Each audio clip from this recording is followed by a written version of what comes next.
Programme में एक मरतबा फिर आपको खुशामदीद। एक मरतबा फिर बात करते हैं सिंध के हड़ताली डॉक्टर्स की। तो डॉक्टर्स और महकमा सेहत के दरमियान मुज़ाकरात कामयाब हो गए हैं। तवील बैठक के बाद हुकूमत ने मुतालबात तस्लीम करते हुए नोटिफिकेशन जारी करने की यकीन दहानी दिला दी है।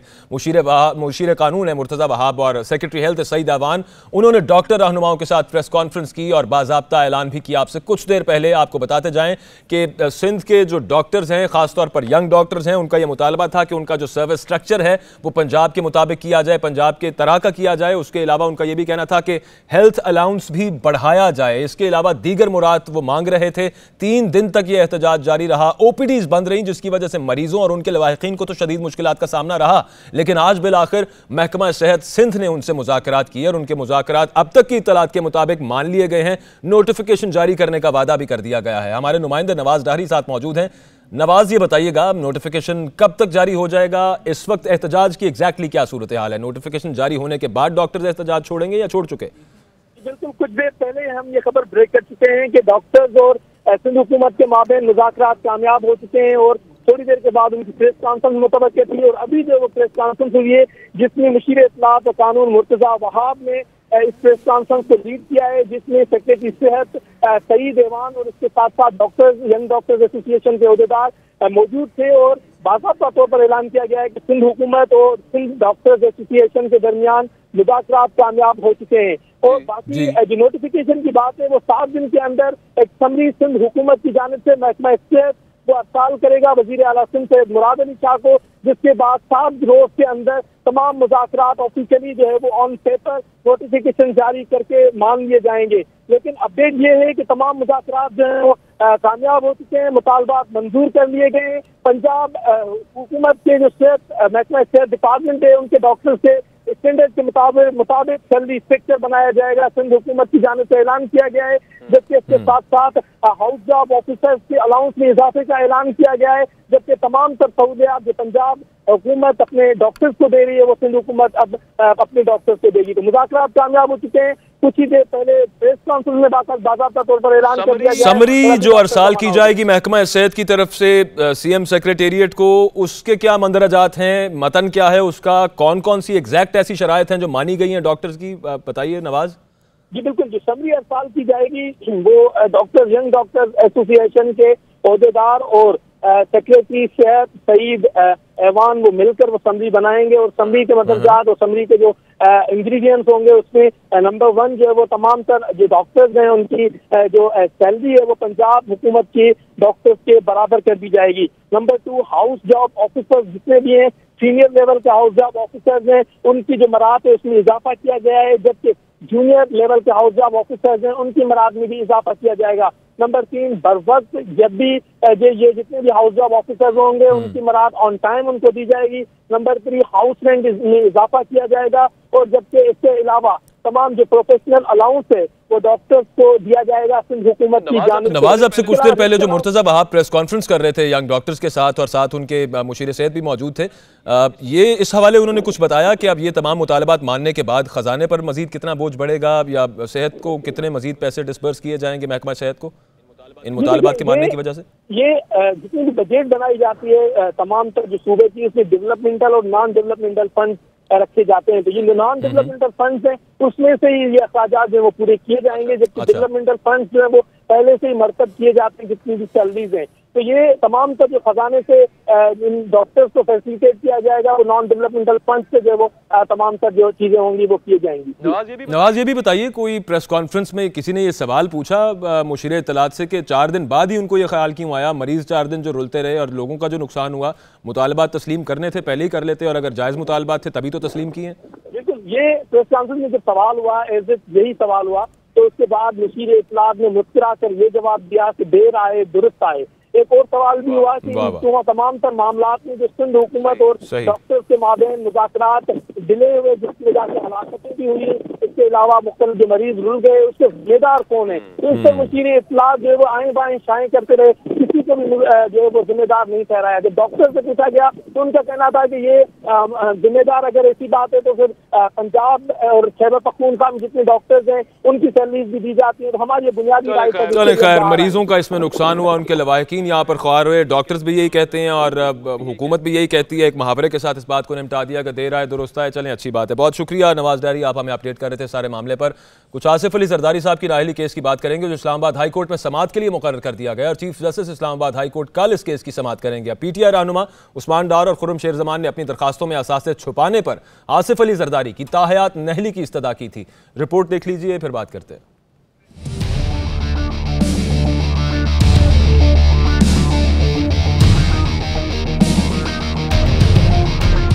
इस्लामाबाद हाईकोर्ट के रजिस्ट्रार ऑफिस ने साबिक सदर आसिफ अली जरदारी की नाअहली की दरख्वास्त को कल समाअत के लिए मुकर्रर कर दिया। रजिस्ट्रार ऑफिस ने इतराज आयद किया था कि हाई कोर्ट की बजाय इलेक्शन कमीशन दुरुस्त फोरम है। ताहम इस्लामाबाद हाई कोर्ट के चीफ जस्टिस अतर मिनिल्ला ने यह इतराज गुज़िश्ता रोज दूर करके दरख्वास्त को इब्तदाई समाअत के लिए मुकर्रर करने की हदायत की थी। पीटीआई रहनुमा उस्मान डार और खुर्रम शेर जमान की जानिब से आसिफ अली जरदारी की बतौर पार्टी सरबरा और बतौर रुकन कौमी असम्बली ताहयात नाअहली मांगी गई थी। दरख्वास्त गुजार के मुताबिक आसिफ अली जरदारी अपने असासे छुपाने के बायस सादिक और अमीन नहीं रहे, इसलिए अदालत आइन के आर्टिकल 62(1)(f) के तहत नाअहल करार दे। फैसल शाही, पब्लिक न्यूज, इस्लामाबाद। तो ये रिपोर्ट आपने मुलाहिजा की, फैसल शाही की ये रिपोर्ट थी। फैसल शाही हमारे साथ लाइन पर मौजूद हैं। फैसल, कल जस्टिस अतर मिनुल्लाह साहब के ये रिमार्क्स नहीं थे कि चूंकि ये मुतल्लिका फोरम नहीं है, आपको इलेक्शन कमीशन जाना चाहिए था, फिर वो एतराज़ मुस्तरद होकर अब इस पर समाअत हो रही है? जी बिल्कुल, देखिए कल जो उस्मान डार के वकील हैं, ये सिकंदर बशीर महमद है, ये कल जो है अदालत के रूबरू पेश हुए थे। उन्होंने ये मौक़िफ़ इख्तियार किया था कि ये क्योंकि ये 62(1)(f) की दरखास्त है और इसके लिए जो इलेक्शन कमीशन है वो मुनासिब फोरम नहीं है, इसलिए यहाँ पे इस्लामाबाद हाई कोर्ट से रुजू किया गया। उन्होंने एक सिंध हाई कोर्ट की जजमेंट का भी हवाला दिया। तो अब कल इसे समाअत के लिए मुकर्रर किया गया क्योंकि चीफ जस्टिस अतर मिनिल्ला का कल ये कहना था कि जो एक तो इतराज़ात जो इस दरखास्त पर आयद किए गए थे रजिस्ट्रार ऑफिस की जानिब से, ये कहा गया था कि ये मुनासिब फोरम नहीं है, तो कल वो इतराज़ात भी दूर हो गए और आज जो हदायत की गई थी कि इसे दोबारा समाअत के लिए मुकर्रर किया जाए, तो आज जो रजिस्ट्रार ऑफिस है उसने कल के लिए अब दोबारा समाअत के लिए मुकर्रर किया है। तो साथ ही चीफ जस्टिस जो अतर मिनिल्ला है, उनका कहना था कि ये भी जो वकील हैं, एक तो वो इस नुक्ते पर जो अदालत को मुतमईन करेंगे कि ये क्यों दरखास्त को तरजीही बुनियाद पर सुना जाए, और साथ ही ये भी इस दोबारा समाअत के लिए मुकर्रर करने के हवाले से उन्होंने ये भी कहा था क्योंकि ये अवामी मुफाद से दरखास्त है या नहीं, इस नुक्ते पर भी कल जो वकील है वो इसको उनको मुतमईन करेंगे। तो कल इस पर समाअत होगी क्योंकि चीफ जस्टिस का ये भी कहना था ये सियासी मामला है और अब सियासी मामला लेके हाई कोर्ट में क्यों आ जाते हैं, इसके लिए फैसल वो जो बात की गई थी चीफ जस्टिस साहब की तरफ से कि पहले तो आपको ये साबित करना होगा कि ये अवामी मफाद का मामला है, आप यहाँ पर लेकर आए हैं। दूसरी बात ये कि इतने सारे पेंडिंग केसेस हैं यहाँ पर अंडर हेयरिंग, उनको छोड़ के हम इसको क्यों सुने? तो अगर इस पर मुतमईन ना कर पाए वकील साहब उस्मान डार और दूसरे पीटीआई रहनुमा के चीफ जस्टिस को, यानी इस्लामाबाद हाई कोर्ट के इस डिवीजन बेंच को, तो क्या मुमकिन है कि अगर मुतमईन ना कर पाए तो वो फिर दोबारा भेज दें ये मामला इलेक्शन कमीशन को?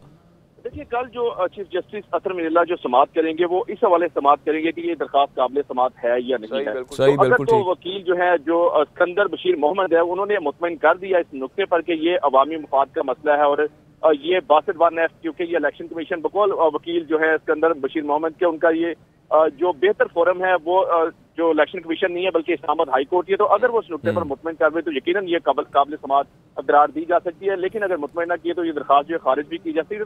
तो फैसल, ये बाहर जब गुफ्तगू कर रहे थे पीटीआई रहनुमा, उनसे किसी ने ये बात पूछी कि आप खुद इलेक्शन कमीशन ऑफ पाकिस्तान गए थे, वहां से फिर विड्रॉ करा के आप सुप्रीम कोर्ट क्यों चले गए और फिर ये हाई कोर्ट आ गया मामला?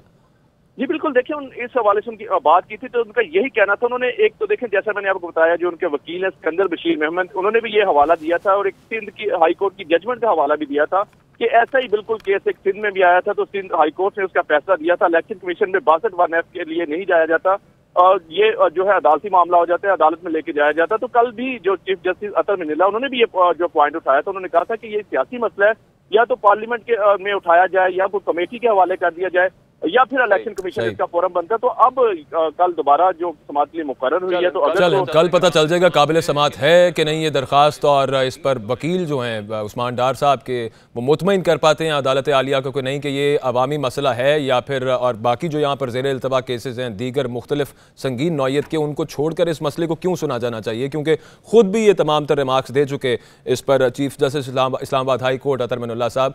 हमारे साथ फिरदौस शमीम नकवी साहब मौजूद हैं, अपोजिशन लीडर सिंध है। है। बहुत शुक्रिया फिरदौस शमीम नकवी साहब, आपने हमें वक्त दिया। अब जैसा इस्लामाबाद हाई कोर्ट खुद कह रही थी कि आपको सियासी मसले सियासी फोरम पर लेकर जाने चाहिए, पार्लियामेंट में डिस्कस करें।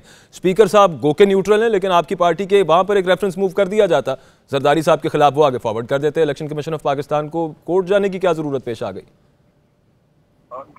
बिस्मिल्लाहिर्रहमानिर्रहीम।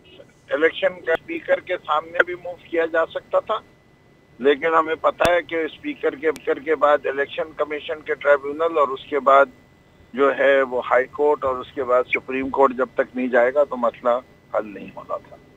इसलिए टाइम को देखते हुए, जैसे कि आप देखिए एल कपोन जो था न्यूयॉर्क का बहुत ही मशहूर आदमी था, हर कोई जानता था, उसके तमाम हरकत सकनात से सारी दुनिया वाकिफ, लेकिन उसको पकड़ा किया किस चीज पे? टैक्स फ्रॉड के ऊपर।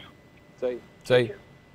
तो सारी दुनिया जानती है, जीआईटीज में नाम आते हैं, नहीं भी जब आए थे उससे पहले भी केस बन रहते गए, लेकिन ये कितने बड़े डॉन हैं, इतना इनका जोर है कि विटनेस भाग जाते हैं, जज इनकार कर देते हैं, जज खरीद लिए जाते हैं। सर इस पर्टिकुलर केस में तो जो मुद्दई हैं वो आपकी पार्टी के एक एमपी हैं और आज तक कोई इनके केस, सारा पाकिस्तान कहता है कि गली गली में शोर है, लेकिन आज तक कन्विक्ट नहीं हो सकता। और इसीलिए पाकिस्तान में कहते हैं ताकतवर के लिए एक और कानून और गरीब के लिए एक और कानून। नकवी साहब इंतहाई पावरफुल आदमी नवाज शरीफ साहब, उन्हें सजा हुई है अदालतों से, तो आपको भी इस पर थोड़ा सा कॉन्फिडेंस रखना चाहिए अदालत पर, खासतौर पे इस केस में। और फिर दूसरा, यहाँ पर कोई आम मुद्दा ही नहीं है, आपकी पार्टी के दो लीडरान हैं, खुर्रम शेर जमान तो एमपी हैं और उस्मान डार साहब भी बहुत क्लोज हैं इमरान खान साहब के और पार्टी की पूरी सपोर्ट हासिल है, तो वो तो भागने वाले नहीं है इससे और अदालतें तो इंसाफ दे रही हैं। अरे भाई, इसीलिए तो आपको कह रहा हूँ, आपको समझ में नहीं आ रही मेरे दोस्त कि अब के हम इसीलिए परसू कर रहे हैं इस केस को, जिससे कि हमेशा यही होता आ रहा है। इसलिए हम डट गए कि अब जो है इस दफा खड़े हुए, अब खरीदो मुद्दई को, खरीदो, नहीं मुद्दई बिकने वाला। ठीक है ना? सही। नकवी साहब इसलिए तो खड़े हैं। बिल्कुल ठीक। एक और चीज छोटी सी फरमा दीजिएगा, नवाज शरीफ साहब के केस के साथ कंपेयर किया जा रहा है इस पर्टिकुलर मामले को कि जरदारी साहब की वहां पे न्यूयॉर्क में प्रॉपर्टी निकल आई है, वो तो मान चुके थे कि वो प्रॉपर्टी उनकी, उनके बच्चे कह चुके थे कि अल्हम्दुलिल्लाह हमारी प्रॉपर्टी, तो वो साबित नहीं कर पाए थे। यहाँ पर आपको साबित करना होगा पहले कि ये जरदारी साहब ही की प्रॉपर्टी है। देखिए, irrespective, just look at it.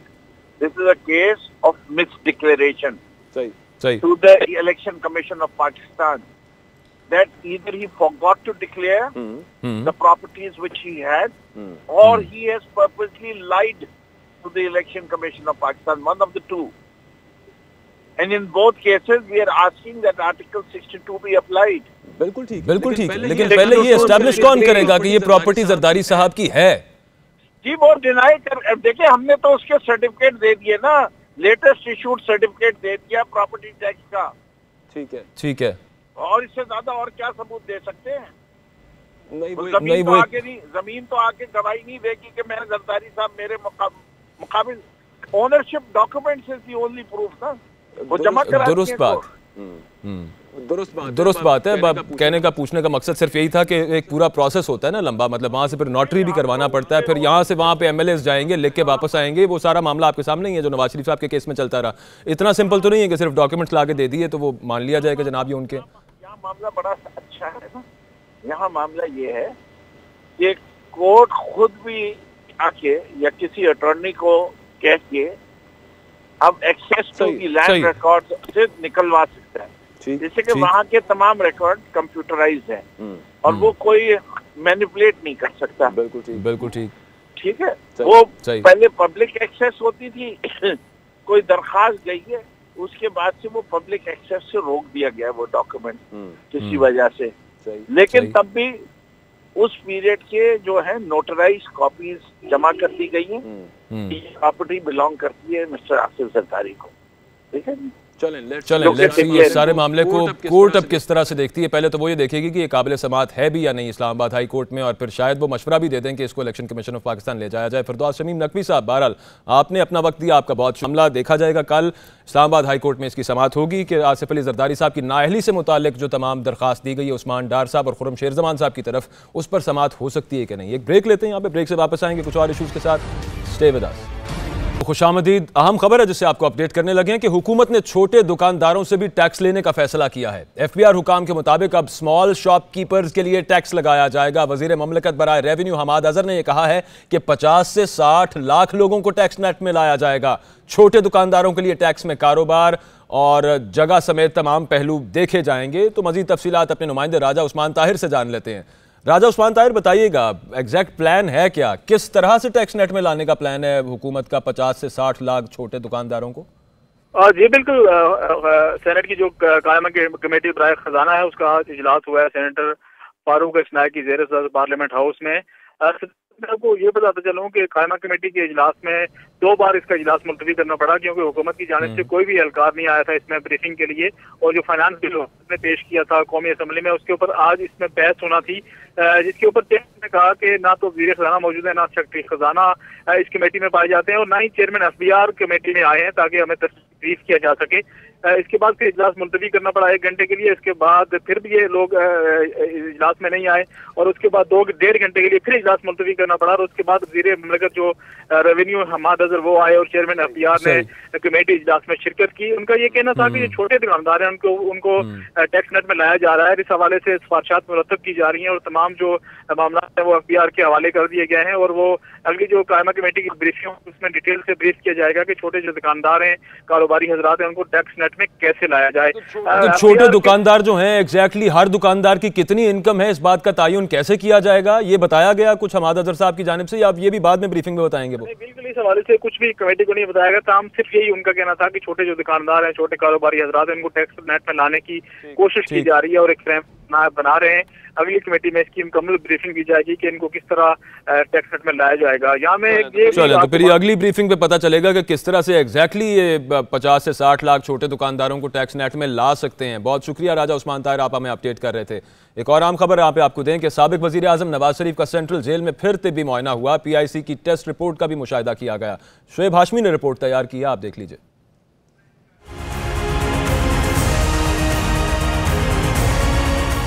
हुकूमत पंजाब की जानिब से बनाए गए नए मेडिकल बोर्ड ने नवाज शरीफ का सेंट्रल जेल में 2 घंटे से ज्यादा मुकम्मल तिब्बी मुआयना किया।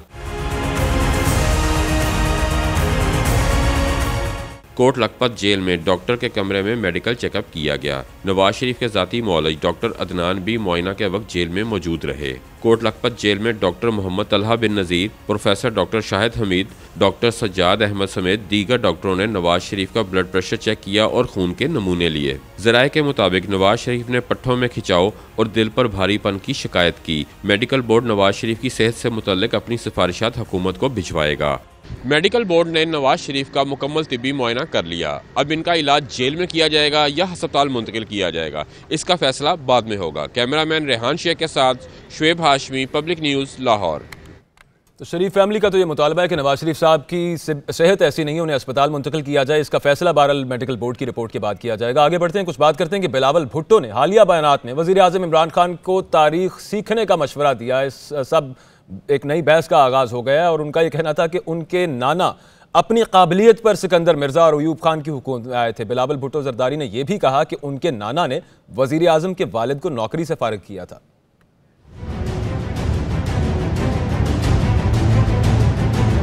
इमरान खान का वालिद उसको नौकरी से निकाला।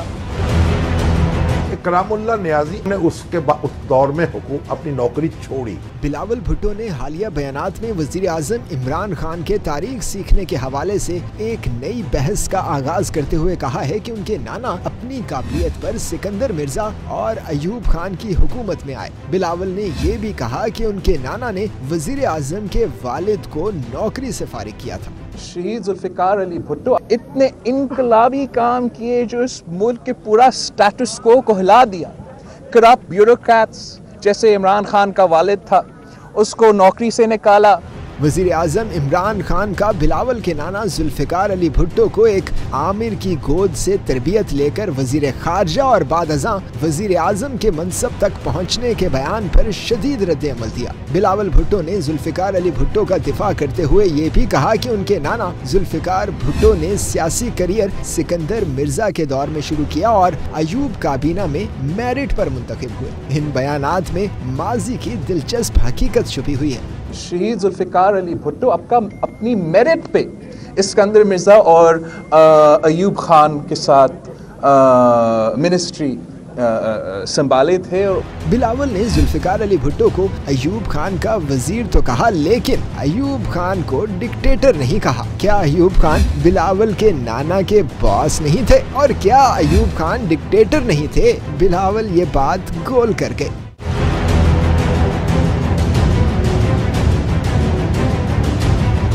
याद माजी आजाब है यारब। तारीख के औराक में से हमें जुल्फिकार अली भुट्टो का सिकंदर मिर्जा को लिखा वो खत भी मिल जाएगा जो पीपल्स पार्टी के बानी जुल्फिकार अली भुट्टो ने उस वक्त के गैर मुंतखब और गैर जमहूरी सदर सिकंदर मिर्जा से अपनी वाबस्तगी जाहिर करने के लिए लिखा था, जिसमें जुल्फिकार अली भुट्टो ने सिकंदर मिर्जा को जिनाह से भी बड़ा लीडर करार दिया। ये खत तारीख में जिंदा व जावेद है।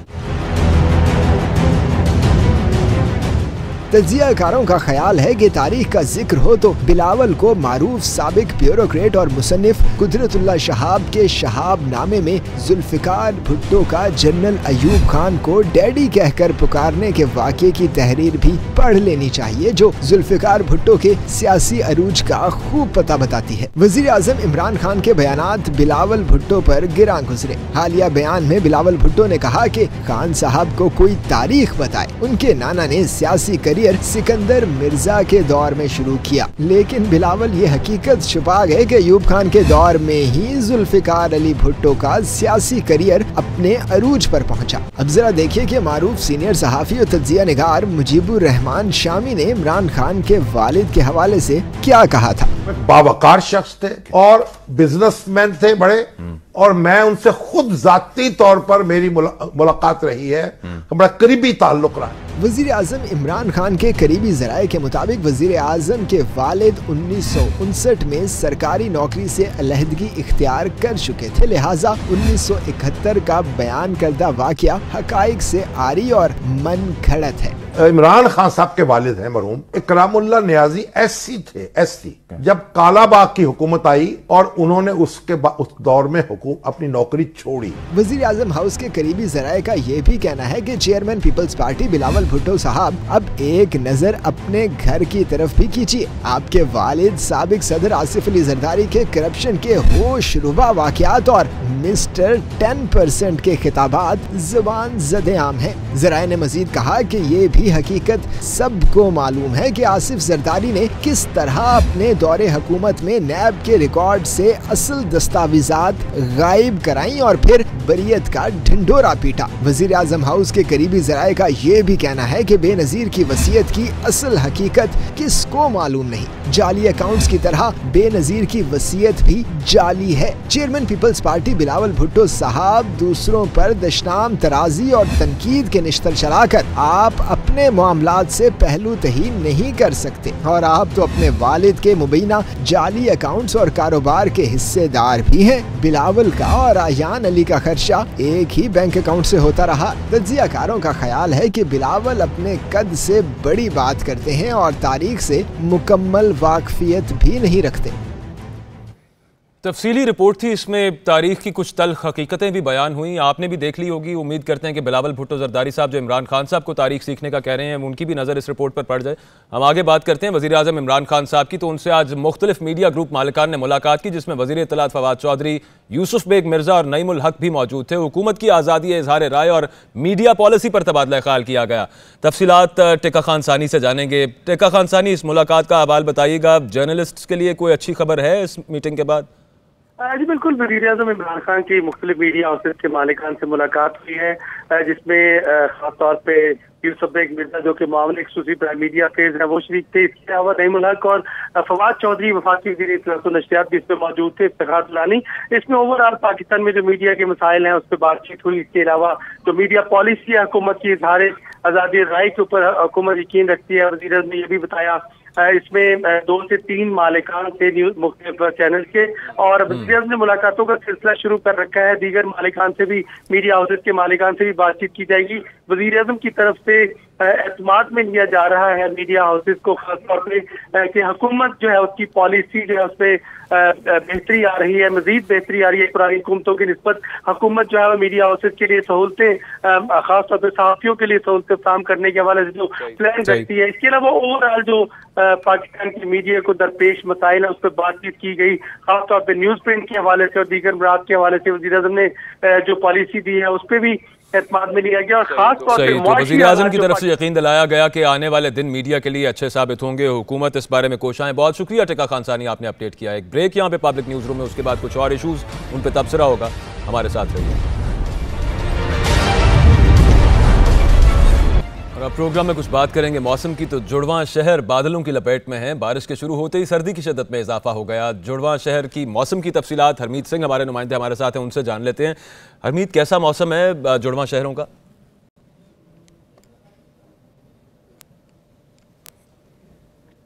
जी बाजू, अगर बात की जाए मौसम के हवाले से तो पिछले 24 घंटों के दौरान जो है खैबर पख्तूनख्वा के बालाई इलाके और पंजाब के जो बालाई इलाके हैं वहाँ पे जो है बारिश और बर्फबारी का जो सिलसिला है वो जारी है। अगर हम बात करें इस्लामाबाद के हवाले से तो इस्लामाबाद में 2 दिन से जो है मौसम काफ़ी खुशगवार था, लेकिन आज सुबह से जो है काले बादलों ने जो है डेरे जमाए रखे हैं, ठंडी ठार हवाओं ने रुख किया इस्लामाबाद को और वक्फे दर वक्फे से जो बारिश का सिलसिला है ताहाल जारी। और महकमे मौसमियात के मुताबिक आइंदा 24 घंटों के दौरान है वो आगे बारिश और बर्फबारी का जो सिलसिला है वो जारी रहेगा। और इस बढ़ती हुई ठंड की वजह से जो है महकमा सेहत की जानिब से भी हिदायत जारी की गई है आवाम के लिए कि ज़्यादा से ज़्यादा गर्म खानों और गर्म मशरूबात का इस्तेमाल करें, गर्म कपड़ों का इस्तेमाल करें, ताकि जो बीमारियां हैं सर्दी की वजह से, जो नज़ला जुकाम खांसी की जो बीमारियां उनसे बचा जा सके। जी हरमीत, ये बताइएगा अब महकमा मौसमियात क्या बता रहा है? ये नया सिस्टम तो पाकिस्तान में दाखिल हुआ है, कितने दिन तक यहाँ पर रहेगा? कितनी मजीद बारिशों की पेशगोई है?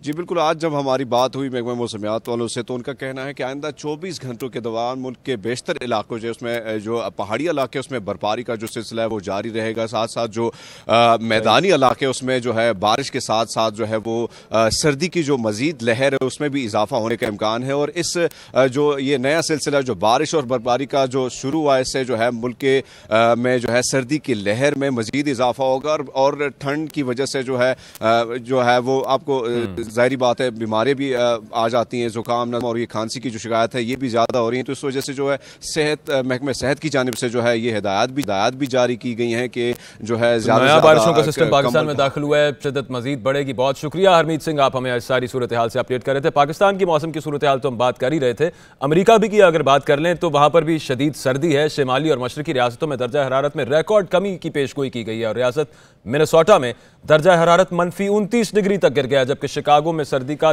33 साल रिकॉर्ड टूटने का भी इम्कान है। 1985 में शिकागो शहर में दर्जा हरारत -33 तक गया था, लेकिन अब यह कमी -55 तक रिकॉर्ड की गई है। और महकमा मौसमियात का यह कहना है कि सर्दी की जो हालिया लहर है वो नॉर्थ पोल के गिर्द जमा उस सर्द हवा का नतीजा है जिसका जोर टूटने के बायस वो अमेरिका के जनूबी इलाकों की जानिब बढ़ रही है। तो मौसम की ये सूरत हाल है। वो ओवरऑल नॉर्दर्न हेमिस्फेयर के अंदर तमाम उन ममालिक के अंदर सर्दी की शिद्दत में इजाफा हो चुका है, जिसमें पाकिस्तान भी है। और अमेरिका की हम अगर बात कर रहे थे तो वहां पर 33 साल के रिकॉर्ड टूट गए हैं।